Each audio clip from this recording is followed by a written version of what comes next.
Business and Bourbon.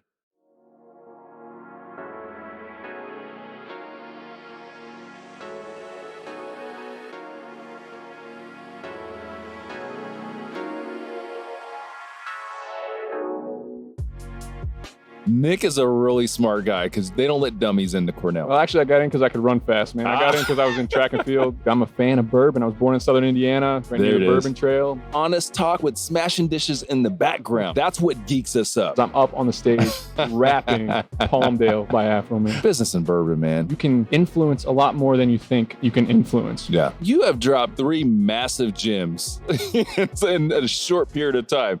I was crying, man. I was laying on my hands and knees on the street. I'm like, what the heck am I going to do? If you have not had a good cry multiple times in your entrepreneur journey, you're not an entrepreneur. You're looking at the worst case scenario and it's not so bad, man. It's not so bad, not so bad, not so bad, not so bad, not so bad.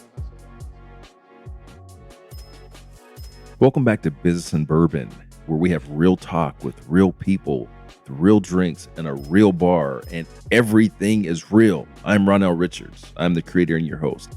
It gives me such joy to sit down with entrepreneurs and do what I do, and it's humbling and super entertaining. I mean, I love stories, and I love to share stories.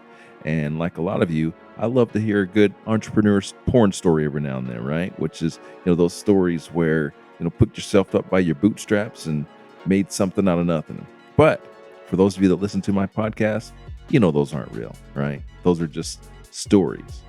Well, I've got someone that I invited onto my podcast this week, Nick Huber. And you know what? At surface, it sounds like he's got one of those entrepreneur porn stories. This guy started a business while still in college with his co-captain teammate. And years later, they're a huge success. They're in 9 different states. This guy's a All-American athlete at Cornell University. If you've heard of it, it's pretty prestigious. It sounds like one of those stories, right? No, he just worked harder than everybody and made it happen. Or did he? Well, that's why you listen to Business and Bourbon, because we're going to give you real talk. We're going to give you real dope. And so I invited Nick Huber onto the podcast where he shares his story, and I think you guys are going to be surprised.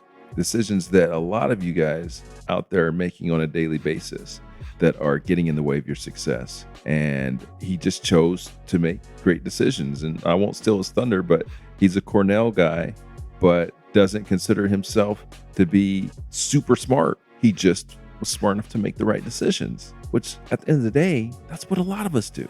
But I think he's pretty smart. I think you guys will agree. So with that said, it's time to go. Let's go ahead and grab your glass, your cup, your mug. For Nick, maybe it's his Cornell mug. I don't know. Put whatever you like to drink in there. And let's sit down, pull up a chair next to us at the bar here, and enjoy a little Business and Bourbon. Welcome back to Business and Bourbon, where we have real talk with real people.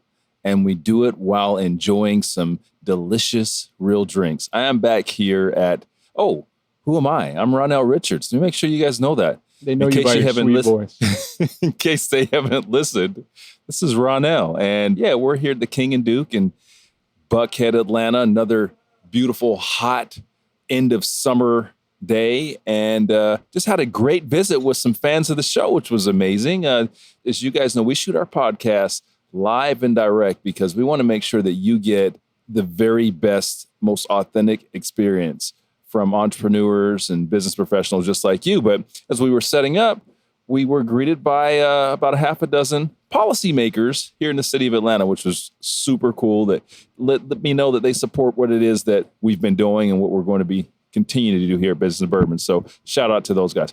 All that said, it's time to introduce today's guest.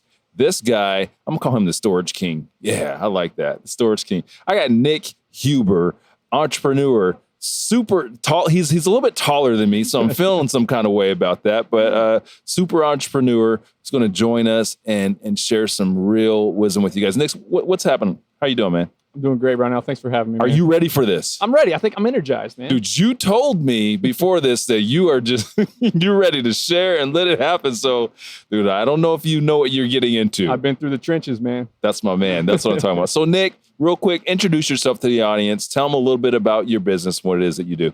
Yeah, thanks, Ronell. Thanks for having me, and thanks for all the work that you do Yeah, I've been through a lot, man. It's a short journey of entrepreneurship and over the past 8 years that feels like a lifetime or 2 lifetimes. While I was in college, I started a pickup and delivery storage business called Storage Squad. We do student storage. So when the students go home for the summer, we would show up in trucks before they left. We'd pick it all up, store it in warehouses. And then when they came back, we would take it back to them. My partner, Dan, and I went full time in that business after we graduated from Cornell in upstate New York. Lived all over the. You ever heard of it? Hold on, Andy Bernard. Yeah, that's Andy me. You ever heard of it? Bernard. Come on, man. So for those of you that are not familiar with one of the most successful comedic franchises in recent history, which is The Office, there's a character by the name of Andy Bernard. Andy Bernard, and he famously went to Cornell, and let's say everybody know. So that tells you Nick is a really smart guy because they don't let dummies into Cornell. Well, actually, I got in because I could run fast, man. I got in because I was in track and field. I think I had the lowest SAT of anybody to get in that school. Nice. But I made the best of it, man. Started a business when I was there. It's been my whole life, man. Since about 2016, we got up to 10,000 customers a year, about $3 million a year in sales. A staff around us. We were finally growing a business that we were proud of. And then I kind of stepped away to do self-storage. And that's kind of my new venture, is to develop and purchase self-storage facilities. It's just kind of getting started. It's in its infancy. But yeah, that's what I'm focusing on right now. We have a couple properties up in New York. I've heard great things about that business. It's a good business, but the thing is, it's a long-term game. You know, when you build a self-storage facility, from the concept to making any cash flow at all is 3 years, best case. So you're investing, in our case, about $2.5 million, and we took a year and a half to build it. We're 2.5 years into leasing it up, and we're still only at about 70%. So it's a long-term game, but I like long-term games. I'm a long-term kind of guy. Well, you know what? If you're talking about being successful in business, like that's really what it's about. Anything that is too short is usually too good to be true, right? And not going to help you or set you up for that long-term success that we're all after. Because yeah, it's nice to get some quick money. Everybody loves that. But at the end of the day, do you want to make quick money? Or you want to make long money? You want to be making money here, 10, 15, 20, generational money. I don't know about you, but for me, I want my kids to be in a better position than I was. Absolutely. Right? And I think that's the goal of every parent, right? So thank you for sharing. That's super dope. I really want to get into how you started in college. We're grinding, yeah. That's no money, no what's up, man. I love that. Before we get into that, it's business and bourbon, man. So what are you drinking? Dude, I'm a fan of bourbon. I was born in Southern Indiana, right near the Bourbon Trail. My dad is a bourbon guy. He's always had 5 or 6 bottles around to try and taste. Buffalo Trace is my go-to, man. It's one of those middle tier, smooth bourbons. Don't get me wrong. I love the Blantons. I love, the high-end stuff, but I'll pick Buffalo Trace up and I'm can't go wrong. You can't go wrong with that, man. And you can get it damn near anywhere. Absolutely. So never without. So for me, I am drinking what is called a have not. Have not.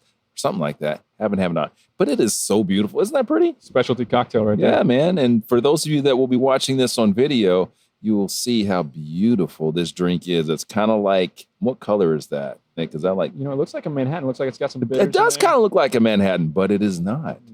It's kind of peachy and frothy. Maybe some egg whites. Yes, but it's delicious. I don't ask them for all the details. I say, just make me something dope, and I drink it. It tastes like bourbon, yeah. Yeah, it's good. Let's clink it up. There it is. Good sound and a little sip. Hold on, guys. So let's bring it back real quick. I want to talk about starting in college because I've got a lot of guys out there and a lot of girls that are either at that age that listen to the show or that are parents. And I think a lot of us, man, probably a whole lot more of my audience are parents. Either the kids are little or they're going to college, they're in high, whatever. They're somewhere in between. I was just born and in college. All right. That being said, I get questions a lot about, hey, what do you do in terms of to kind of instill those entrepreneur values and kind of give your kids a head start and so that they're thinking about being bosses and doing those things that it takes to be successful in entrepreneurship. So I want to get into your story real quick as it relates to that, because you're doing something that not a lot of college students are doing, like created a business and a successful business. There's a lot of college students that do little side hustles, but to create a business is a whole nother story. So My first question to you is, did you grow up in an entrepreneurial household? Was this something that was instilled in you at a young age? Yeah. So my dad taught me two things. He taught me how to work really, really hard, and he taught me how to be resourceful. When I would come to my dad with a question and say, Dad, I'm having a problem here. Can you help me? He would never quite help me. He would more like ask me follow-up questions and make me figure it out. Yeah. Right. And that kind of just made me learn how to solve my own problems and kind of look at problems. Because in school, right, we're taught to look at a book and the answers on the page before it and memorize it, and all the answers are there for you. Yes. And so I was really lucky to have a dad who kind of instilled in me, okay, you're not going to have the answers in life. You're not going to have the answers in business, especially if you want to do things that not everybody else is doing. So figure it out. So you know what I love about that is what your dad was instilling in you, or rather teaching you, was how to become wise. He's teaching you how to be someone that has judgment based upon wisdom and not just knowledge. Or book knowledge. Because what you just talked about is, typically we'll read a book, right? You read a book and you have the knowledge from the book, okay? And I'm smart because I know what the book told me to do. But actually having to source the information and having to act on it yourself is so much more powerful of a learning tool. Mm-hmm. And I think key for entrepreneurs. So one big thing to take away from that for parents out there is like, man, make your kids figure it out. Make your kids figure that shit out, right? Because that's the skill set that's going to put them ahead of the game as they get older and they're in the professional world, or maybe they want to be an entrepreneur. Being resourceful, if we're talking about, if I'm Superman, I'm saying I'm Superman, right? If I'm Superman, that's one of my superpowers, right? It's like I got that laser vision and resourcefulness. And that's right. I think it's a great one. So what else? Tell me a little more about that journey. Tell me a little bit more about your upbringing. So your dad really focused on... Well, I was a lawn care guy, started a lawn care business, and it wasn't just a small lawn care business. My dad's work owned several commercial properties, and the guy that mowed those properties had a heart attack. He was okay, but his doctor basically said, you got to stop mowing this grass. So my dad goes into work one day. The owner of his company says, Tim, we got a problem. We got to find somebody to mow all this grass. It's about 13, 14 hours a week of work. We don't really know what to do. So he volunteered his 7th grade son nice to do all this. And it was in the middle of July in Indiana, 95 degrees. It's only like 2 or 3 degrees cooler than Atlanta, right? It's hot. Yeah. And put me out there on the mower just to figure this stuff out, right? And the very first day, it was 95 and sunny. And I was used to mowing my own lawn back home where you just mow and you're done. Mm-hmm. But here, if you know anything about commercial properties, you got to pick up a lot of trash first. There's 60, 70 pieces of trash in every lawn. I just chopped all that stuff up, threw it all over everywhere. No. So literally, it looked like the snow had fallen on these properties. So my dad drives by, and because he was curious how his 7th grade son was doing. My mom was in a truck driving me. Well, before all that, he set me down at the kitchen table and was like, Nick, we're going to lease you the truck. We're going to lease you the mower. We're going to lease you the trailer. This is your expenses. This is how much you charge. And he kind of taught me the basics of business, which I was so blessed for. But that day when he drove by, he stopped, he pulls me out the mower. He goes, Nick, you got a big problem. Look at all this trash. We can't have this. I was 7th grade. I was a baby. So I was crying. I was all upset. I was like, I quit, Dad. I'm not doing this. He pulled me aside. He put a wet towel on the back of my neck, and he said, you're not quitting. You're finishing it. You're going to figure this out. And he kind of babied me along, gave me many of his pep talks. But that kind of set me up to look at problems as, okay, I can figure this out. Yes. So when you're faced with a problem, you're thinking, okay, what's the solution? Because I think I want to pause on that, because I think that applies to so many of us. We get hit with that obstacle and it's like, big stop sign. And, I was having this conversation the other day, and who was I talking with? I don't know, but whoever it was, you'll remember. I was having this conversation. We're just talking about how obstacles are, and this is a Bruce Lee pop. Oh, it was Randy Ramirez. So, when you're faced with an obstacle, it's kind of like that rock in the middle of the river, right? Like the river doesn't stop.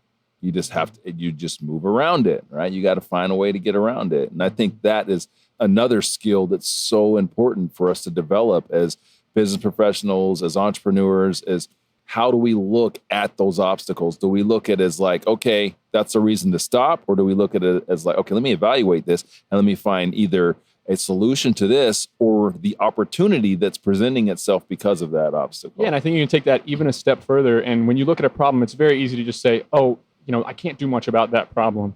But if you really kind of dive in and go deeper on the problems, you can influence a lot more than you think you can influence. Yeah. Like later on in business, when we were building Storage Squad, we were having a ton of problems with our employees. We were running a service business. Our employees were struggling and they kept not showing up for work. And it was very easy to do what most business owners do and just say, our employees are the reason. Like, it's their fault. Like, we can't find good employees and blame them and blame the circumstances and blame whatever.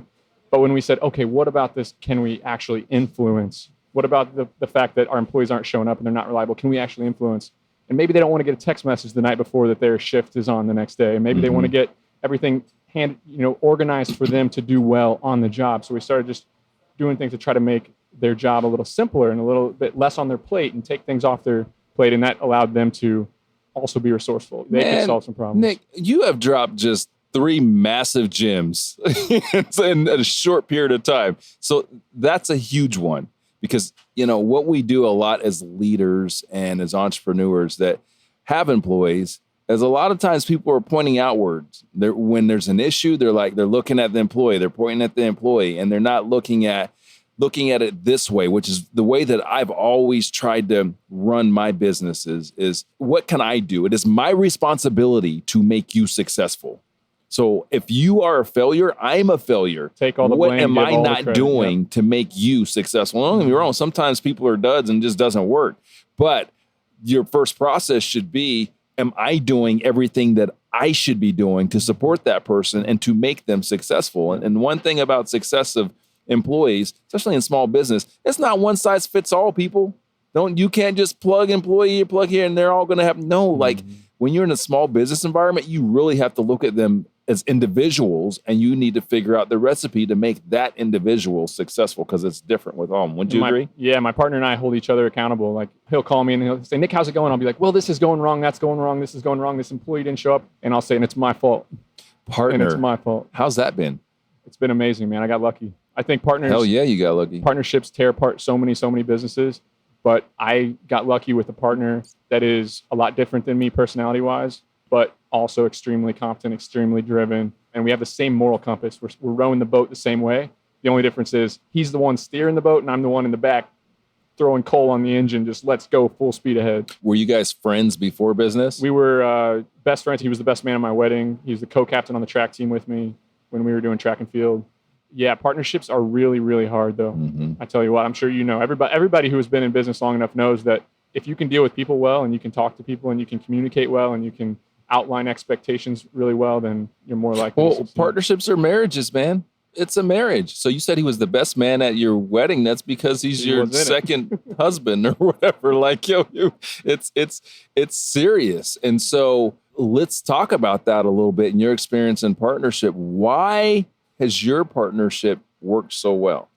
Yeah, I think any partnership, and we've had some partnerships that didn't go well. Any partnership can be boiled down. If there's a problem with a partnership, it's one of two things. It's a moral thing, and somebody's literally trying to rip you off and do things behind your back, or it's a value, like bringing to the value. Any problem that you're having with partners can be attributed to one of those two things. Either the value's off, you're not bringing equal things to the table, or the character's off. Yes. So if you try to get to the bottom of which two it is and find each other's strengths, find out what each other is good at.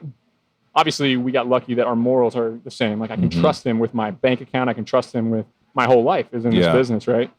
So I found somebody I can trust. That's something that people don't know sometimes until you expose it. And we're so good at communicating our expectations. Like, we play the what if game all the time. Danny, what if this happens? What if that happens? What if this? And these are hard things. Like, these are things you don't want to talk about. So you guys were track teammates. We were. At Cornell. You ever heard of it? What did you run? I was a decathlete. Whoa. Okay. You just gained a whole bunch of I was a jack of all trades and a master of none. But yes. Well, I've always liked to think that, hey, if I had the discipline that it took to be a great collegiate athlete, which I did not, maybe some of the athletic ability, but not the discipline, that's what I would have been, because I've always been kind of good at a bunch of stuff, but not great in anything. But I love decathletes, man. Like, wow, what a great... I was a curious dude. I was really interested in the learning process. So if I was just doing the 100-meter dash over and over again for 4 years in college, that would get pretty old, right? One foot in front of the other. I mean, I'm oversimplifying it. Nothing against the 100-meter dash runners. If I was struggling with the pole vault one day, I would go over and throw discus. And if I was struggling with discus, I'd go over and run hurdles and kind of find a way to just always, what great training for business, man. For life, yeah. What great training for business. We talk about resourcefulness. Maybe that was your dad's plan, because that's a decathlete. That's what you are. I mean, you are trying to be great at many different disciplines. And so a lot of people struggle with that. Amazing sprinter, but it will be tough for them to go throw a shot put or throw a javelin or something. The thing about decathlon, it's a head game. It's a head game because the people who can do a bad event, it's just like golf, right? If you have a bad hole in golf, you find out how good the golfer is by how they do on the next hole. It's the same with decathletes. And it wasn't my whole life. I had other things that I was interested in. So I could shake it off if I had a bad meet or something like that. So that actually led to a lot of my success. So which leads me to a really, really important question. I want to make sure that I've got your serious face going right now. Do you think you can beat me in a race? Right now? Yeah, right now. I think I would pull my hamstring about 5 minutes, 5 seconds into the race. Well, and you know what? And about 2 seconds before you did, I would. So we'd both be laying down, stretchers would be coming out. You know what? When you get out of that stuff, you forget. It is so hard. It's really hard on your body, yeah. I actually, because I like sprinting, I'm serious about my fitness. Anyway, I like to do HIIT training, and part of HIIT training is running sprints. Except my sprints, I feel, are probably about 40% of what they were 15. And it'll make you sore for a week too. What a sprint is, and a lot of it is because I pull muscles. Like literally, I pull the hamstring, I pull the quad, just trying to work out. It's ridiculous. So yeah, you'd beat me. I'm sure you would. So let's fast forward, man. The partnership is going well. We were bootstrapping.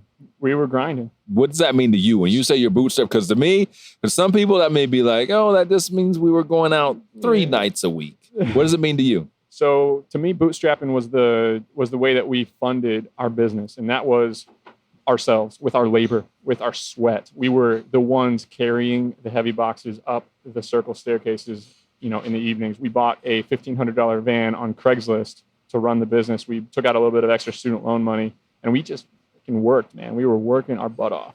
That was the first 3 years of the business, was doing as much as we possibly could. So those first 3 years. So tell me about all the investors that you had. It was me and Danny and whoever gave us our student loans, I guess. Oh, what do you mean? You mean you didn't have? I mean, but surely you had your business plan and you presented it to these investors, and these investors, I'll tell you, they gave you a bunch of money, this right? This is the business plan. So I had an apartment listed on Craigslist. Somebody called me and said, Nick, I don't want to rent your apartment over the summer because there's tons of apartments open in my college town over the summer because no one's going to be there. And they said, I want to store my stuff in there, but I don't have a car. Can you come pick it up? And I said, yes, that's the business plan. And I ran up there. I got their stuff. I said, $150, I'll store it.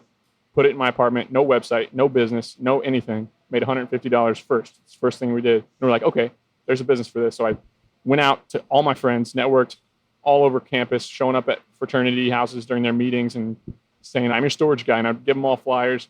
Next thing I knew, my entire room was packed to the brim where I could not even step inside the room. Locked the door. And that's when I went to my partner Danny's apartment because his house had a basement, a big old basement.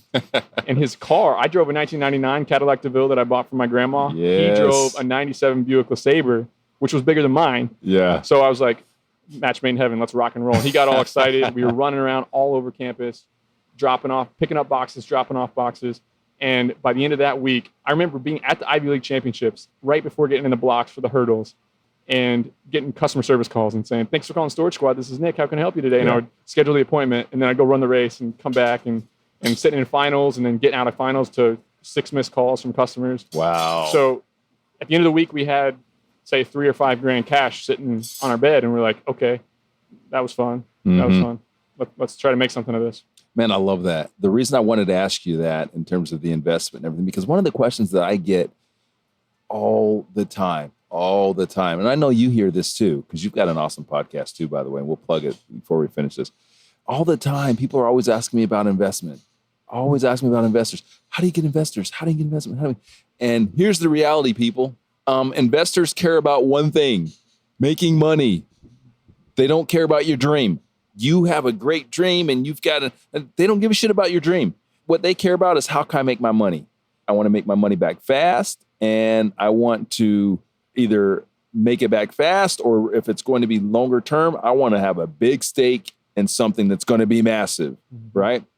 And so your story, I love, because that is what most successful entrepreneurs are doing and have done. Yes, the ones you will read in some magazine about the one that, I got this money from Amazon, or I got this money. But shit, most of us don't get that. You know what we do? We find money however we can find money, and it usually comes out of like in your case, student loan, repurposing your student loan. Sweat, man. It was sweat. Your sweat equity, your credit cards, whatever. And so that's one of the first pieces of advice I give someone that asks me about getting a investment. I say, well, how much have you invested?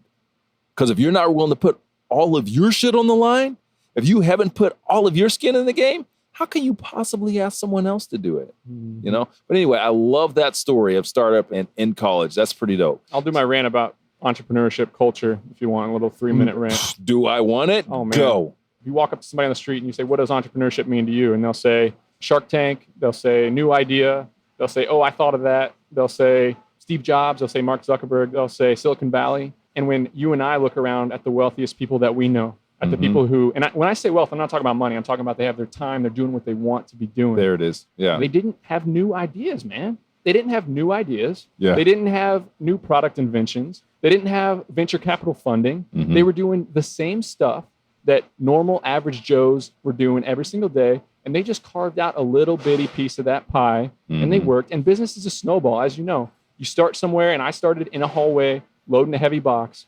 And the next day, you're on a computer managing somebody who's loading that heavy box. And 5 years later, you're building a self-storage facility or, you know, building a brand or doing something to change the world 10, 20 years later. So everybody thinks they got to have this new idea. Everybody thinks they got to totally quit their job, go all in, invest 6 months of their life. Look around you. Look around you at what people are paying for every single day. Solve one of those problems. Study the businesses that are already out there doing it, right? You're going to start a business that's brand new. You're educating the market. You're taking a big risk. You're starting a business that is already operational. The companies are there to study. The people are out there buying it.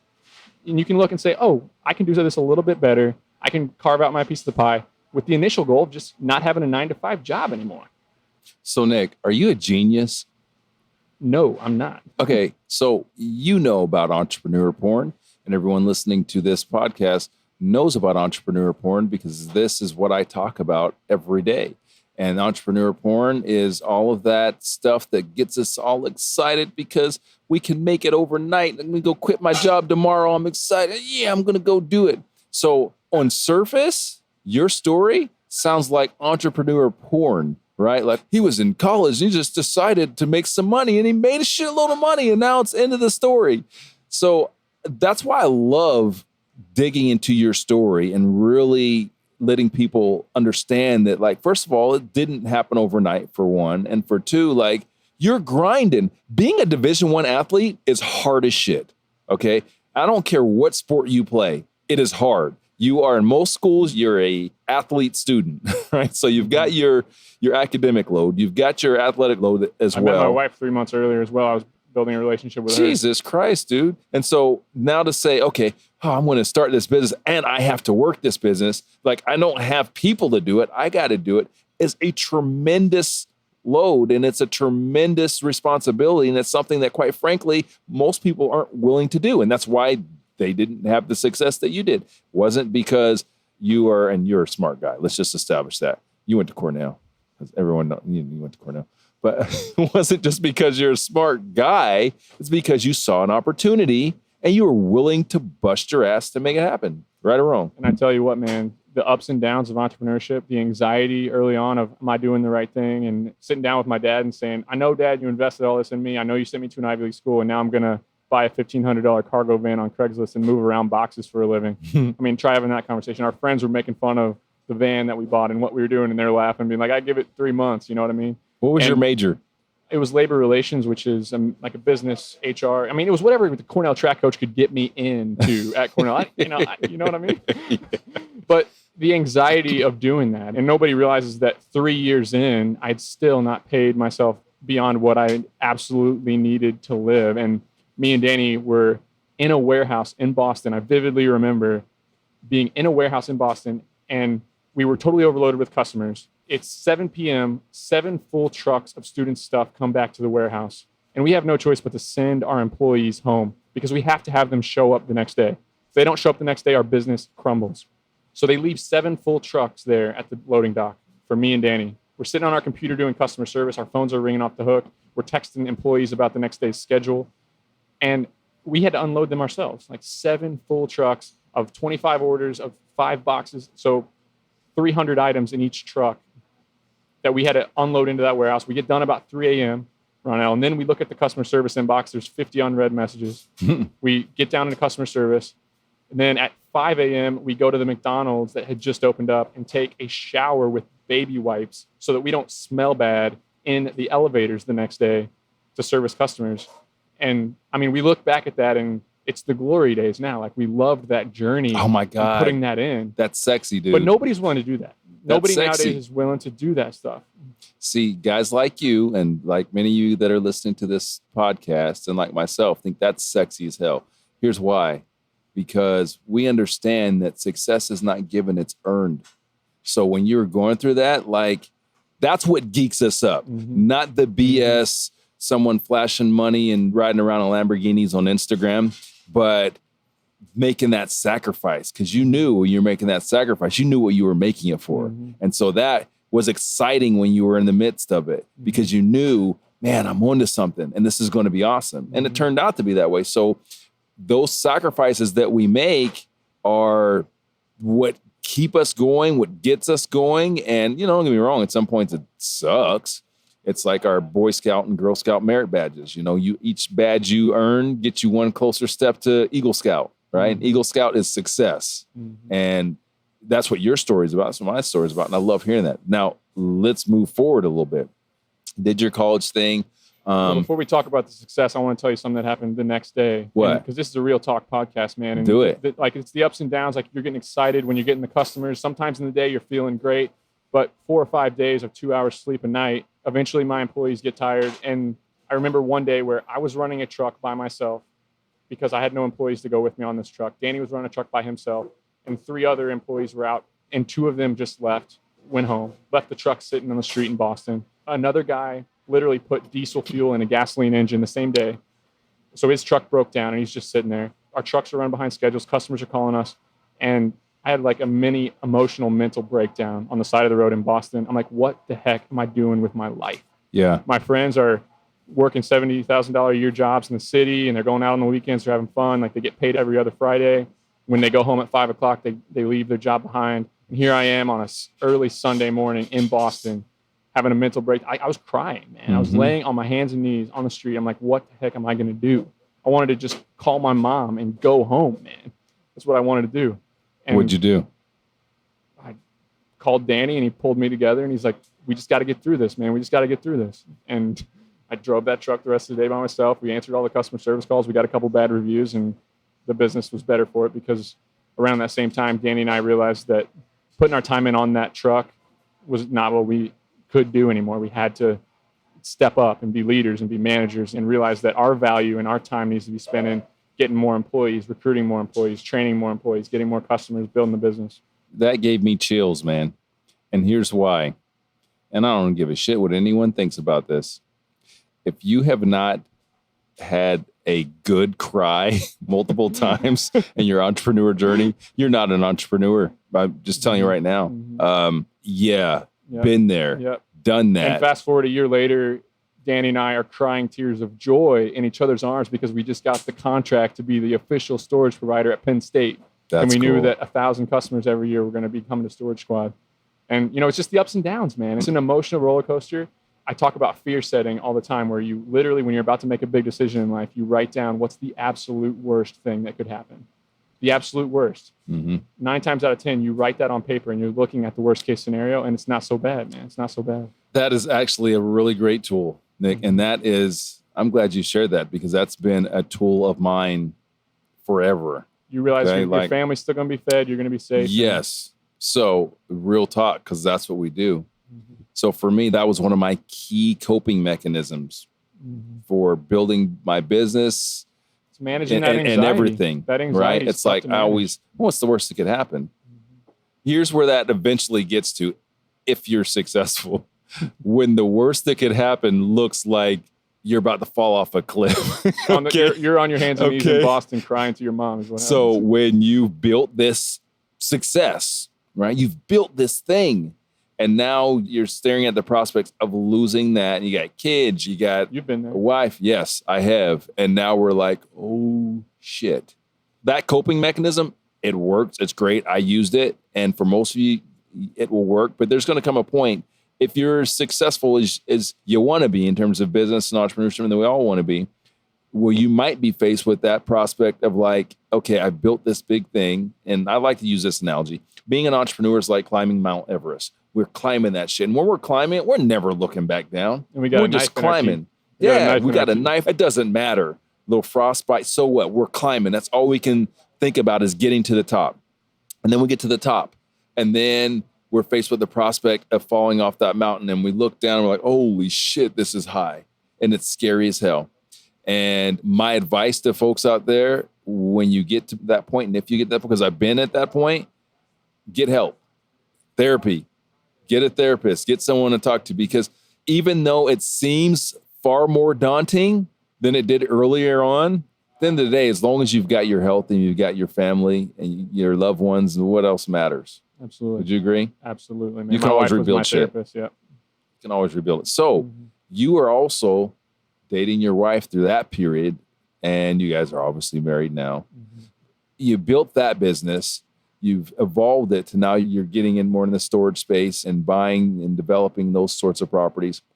You got it made. You're done now. You don't have anything to worry about at this point, right? Well, they say, what is the meaning of life? What is the meaning of life? And the meaning of my life, I mean, what gets me up every day is for making progress, making a little bit of progress every single day. So I can't stop building. I can't stop thinking 5 years ahead. I've been doing a lot better lately about balance and about doing things that I like to do and spending more time with my wife. And don't get me wrong, it's amazing now. I could work 5 hours a week and be okay the rest of my life. I would never make it huge, but I don't have to work for anybody in the foreseeable future. But I think once you get that and once you've built something, you have that craving to So is your risk over? My risk? No. I think I'm taking more financial risk than I've ever taken in my life. That's the way it goes, right? So the stress is definitely never let off. So what do you do to kind of address that? Or what do you do that helps you in terms of dealing with the stress, dealing with the things that we have to deal with and the mental health part of it? Man, that's the toughest part. That is the toughest part the phone in your pocket is allowing me to be more productive than I've ever been in my life with this cell phone, but it's also allowing me to not live a normal life. And phone addiction is something that I am really, really, really struggling with right now. Struggling with that. Yep. You are not alone. You're not alone, because a lot of people are out there. Me, not so much. Because I got rules, dude. I got to set some of those. So I went through that process. It started probably 15 years ago, where I used to get seriously a little bit ill whenever my phone rang. It was like Pavlov's dogs, right? Like it was like, oh God, what is this? Because my phone rings so much, and it usually wasn't good, right? Yeah, you don't get the good calls from the nice customers. You get problems, right? Yeah, the problems stop that's with you. it. And so what I had to do, two things. First, I started delegating more, and I started setting boundaries and setting rules. Like, here's the thing. You train the people that are around you how to work with you. I don't have to answer every single call the minute that I don't have to answer every single email the minute it comes. If people know that you're going to kind of have a certain cadence to the way that you run your business, the cadence to the way you answer calls, the cadence to the way that you respond to emails, guess what? They will conform, and it doesn't change the service. You're right. You're fine. It's all about how you manage your business. So that's what I started with, the phone calls. And then it evolved. I got to a point with emails. This was probably 7 or 8 years ago, where emails were just ridiculous. And people were expecting the same sort of things out of me. And this is what I want people to know, is that this is a me problem. This is a you problem. It's not them, because you're the one that's training them. So what I did, and this, I love it. This just was a game changer for me, is I did an automated message on every single email. Every email that came to me had some guidelines. Hey, look, I respond to this type of stuff during this period of time, this type of stuff during this period of time, and just retrained my whole organization, retrained the way that people communicated with me. And guess what? There's no drop off in service. It trains the resourcefulness in your employees, because then they're forced to solve their own problems and think about things. And employees and customers. Yep. As I do training of different organizations out there, different entrepreneurs, different sales organizations, I always hear the same thing out of everybody. Everyone thinks that their customer, anytime their customer reaches, it's DEFCON 5 important. And like, I got to listen, you don't know, my business is different. Each customer that calls, the minute they call, the minute they email, it's bullshit. I've been hearing it for years. And not only in my own businesses, but again, in other people's businesses, it's just about training people properly. Making someone wait an hour, 2 hours for a call back is not bad service. What people want is they just want predictability and consistency. And if you can provide that for them, they'll be happy. Manage those expectations. There it is. Yep. Yeah. As an entrepreneur, you learn very quickly that as soon as you get really good at managing expectations, your stress level goes way down.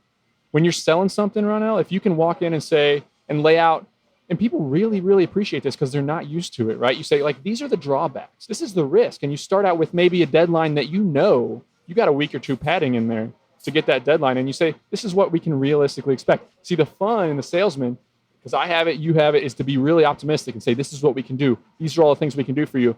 And what you do is you're just digging yourself a deeper, deeper hole. As soon as you can go in with a customer and say, look, this is what we're good at. This is what we're not good at. This is the risk. This is the timeline that we operate on. I've gotten really, really good at managing expectations. You're not constantly trying to turn the world on its head to meet deadlines. You know what I like to tell people? Focus on exceeding expectations. And you can't exceed expectations until, one, you set manageable expectations. Put yourself some buffer in there and exceed it. Like if I go and I tell you, I say, hey, Nick, you know what? I'm going to do this project for you and it's going to take 4 weeks. And I know that I'm going to have to bust my ass to make that 4 weeks happen. Or I say, you know what, Nick, it's going to take me 6 weeks. And I know that gives me some padding. And then I go ahead and deliver in 5 weeks. Nick, you're stoked. Mm-hmm. You love me. And I think that transfers over to everything in life, man. You're talking about my relationship with my wife and my business partner. I was managing expectations with them as well. Like I had to get my wife on board with the fact that, yes, I'm going to be lugging boxes up and down stairs for now. And I'm going to be driving around in a 1999 Cadillac DeVille for the first 5 years of my postgraduate life. Mm-hmm. But we're working towards the same goal. And I think everything in life is sales, man. You're a salesman. It's your primary title among your many titles. Mm-hmm. I'm proud to be a salesman. Hell yeah. And everything in life is sales. You're selling your friends. You're selling your wife. Mm-hmm. And sales has a sleazy connotation, but no, it's not. This is going to be a mutually beneficial relationship for both of us. And these goals that I'm working for, I had to convince my wife that entrepreneurship was a feasible thing. I bet. Like nobody in her family had ever done it. Nobody in my family had ever done it. 999 out of 1,000 people just never give entrepreneurship a shot. So I had to make her trust me. I had to give her the reason to buy in and support me because I knew that if I didn't have her support and if I didn't have my friend's support, Storage Squad never would have been. You couldn't just say, because I said so. That's right. That's how they used to do in the old days, right? I know. It doesn't work anymore. I asked you prior to us sitting down about your favorite artist. Who did you tell me? Afro Man. You said Afro Man and then J. Cole, which J. Cole, mad respect. Mm-hmm. J. Cole's amazing. Mm-hmm. Afro Man makes me just think you're a massive weed head because they're... No, I can't. You know that's the connotation if you like Afro Man because that's his thing. And doesn't he only have one song? No. So my favorite song by Afro Man is called Palmdale. Have you ever heard the song Palmdale by Afro Man? I have not. Man, I know every single word to it. It's about 8-minute song. And when karaoke is on... 8-minute song? Yeah. There's Jesus. 4 long verses and then a lot of rhythmic music at the end. It's awesome song. I know every single word. And at karaoke parties, I can literally get the entire place jamming because I'm up on the stage rapping Palmdale by Afro Man. Really? Yeah. All right. Yeah. He's, for those of you that don't know, he's known for like one song, at least from my standpoint. No, the High song. Because I got high. Well, see, I was in 7th, 8th grade, 9th grade, finally getting into music. And for some reason, that's when Colt 45 and Because I Got High came out. Uh-huh. So like, that's what we were all loving, man. So it's got a special place in my heart. I would never let my kids listen to it right now or my mom or my grandma, but I think that's hilarious, man. As we start to wrap it up right here, I want to cover a couple of things. One of the things that kind of draws me to you and your entrepreneurship journey and where you're at and kind of the successes that you have is also fitness is important to you, right? Absolutely. You're a cycler? Cyclist, yeah. That's you corrected me. Hello, see, I am not as much of a cyclist. I have a pretty dope bike though. I got a Scott something or other that I paid a lot of money for. Yeah. But I don't come out to Athens right around. So Athens, one of the reasons why I moved to Athens is a cycling hub. It's a fitness capital. My wife and I lived in Boston for 5 years, and we were shopping for a house, and we're like, we cannot afford a house. It's going to cost us $1 million to live 45 minutes from town. The taxes were going to be $3,000 a month or whatever. So we're like, what city has a lot of things we like? And my wife likes live music. I like cycling. I like craft beer. My wife likes good food and going for hikes. And Athens is kind of like the pro cycling. That's what brought you to Athens, huh? Athens is kind of like the pro cycling music scene of the South. So, and it's an affordable place to live. So that's where we ended up. It is a great town. Mm-hmm. For those of you that don't know, Athens, UGA, University of Georgia, that's where it is. Great town. All right. So how's that contributed to your success? Just the fitness aspect of it. Yeah, I think it's about balance. And again, I'm not the best at balance because I think to have a personality that lends itself to entrepreneurship, you have to be really intense, right? I'm all in or all out, right? Yeah. I'm all in 99.99% or I'm going to pass. But I have been able to kind of keep that fitness aspect of my life and ride my bike and work out. I was a basketball player and track guy in college, obviously. But I just think it's just such an important to have another outlet. If you put your entire life into one thing, if that one thing fails, you're going to have not only an identity problem, but it's going to hit you in your soul. You know what I mean? Yeah. So you got to have another thing that kind of brings you joy.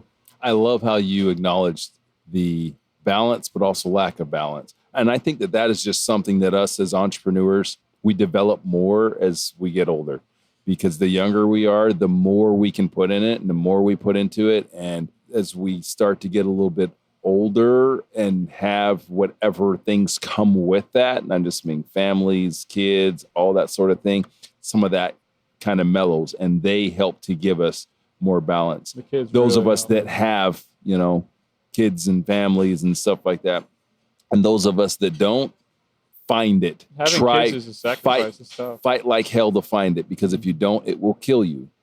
It will literally kill you. And you know this, we know this, that drive in us that makes us do whatever it takes to be successful will kill us without having balance. So kudos to you for doing what you can do to kind of keep that balance the best we can. But it's something we have to actively work on, right? And your kids, as they get older, will give you more. There's no They're a lot of work. about It's that. a sacrifice, I got to say. So your kids are 3 weeks old and just turned 2 years old. That is so awesome. Yeah, Congrats, it's dude. a tough decision to have kids, man. I'm a pro kid kind of guy because I look at every 50, 60, 70-year-old that I know, and their whole life is their kids and their grandkids. Yeah. So if anybody's on the fence and like, I know it's a sacrifice, it's work, it's expensive, it's a lifestyle change, but it's one of those long-term gains that you talk about as an entrepreneur of the joy that your kids bring you. What would you do without your kids right now? Right? Man, I don't know, dude. Mm-hmm. I don't know. That does lead me to one thing I want to leave people with as a little piece of advice. Those of us that have kids, a lot of times we say that we're doing things for our kids that we are not. What I mean by that is people ask me about success and everything, and I'll hear people say that, yeah, I'm doing that for my kids. I'm doing this for I'm working 50 hours, 60 hours for my kids. That's what happens when you're recording live from work. I want y'all to hear that. There's no studio here. It's me and this cool dude sitting here having real conversation, and somebody's going to break dishes behind us. It's all good. No, but the point that I wanted to make is that as we just talked about balance, and for those that have the kids and everything, a lot of times people say they're doing things for their kids. They're really not doing for their kids. They're doing for themselves, because all your kids want is you.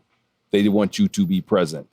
Having a nicer car or having more toys or any of the other shit. At the end of the day, as a guy that's got a 17 and 16-year-old right now, I can speak to it a little bit. That shit doesn't matter long term.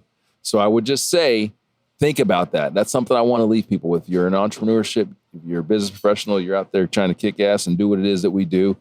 Bring some real balance. If you've got those kids, don't forget about your kids, Amazing man, advice. and what's really important to them. Can I leave with a little thank you and a shout out to the Do it. Yeah, so if anybody wants to learn more about me or kind of learn more about the message of starting a common business and just doing it uncommonly well and building a life for yourself that way, which I so strongly believe in, they can check out The Sweaty Startup, sweatystartup.com, a podcast, thesweatystartup.com. But mainly, I just want to say thank you, Ronell, for you're on a mission, man. You're on a mission to do some amazing stuff, and I know you're influencing a lot of lives the right way.